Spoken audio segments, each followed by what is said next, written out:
So hello বন্ধুরা, সবাই কেমন আছো? আশা করি সবাই খুব ভালো আছো। আর বর্তমানে আমি এখন রয়েছি তারাপীঠে। আর এই তারাপীঠের একটা ছোট্ট খারাপ লাগাকে নিয়ে আমি চলে আসলাম তোমাদের কাছে শেয়ার করতে।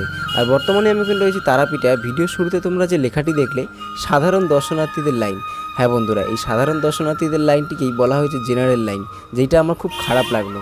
কারণ মায়ের কাছে আমরা সবাই সন্তান, আর সন্তান হয়ে মায়ের কাছে পুজো দিতে আসতে গিয়ে জেনারেল লাইনে দাঁড়িয়ে পুজো দেওয়াটাই মনে হয় বেটার। কারণ সেখানে মায়ের কাছে যাওয়ার জন্য 300 টাকা বা 500 টাকা, দেখো বন্ধুরা, এটা 300 টাকার লাইন, আর এরপরেও 500 টাকা বা 1000 টাকার লাইনও রয়েছে।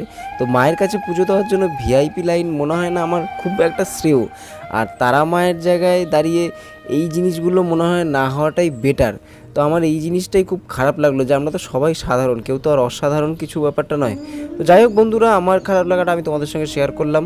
তোমরাও অবশ্যই আমাকে জানিও তোমাদের মতবাদ কী কমেন্টে। আর কেউ খারাপ লাগলে অবশ্যই কিছু মাইন্ড করো না। দেখা হচ্ছে পরে, টাটা।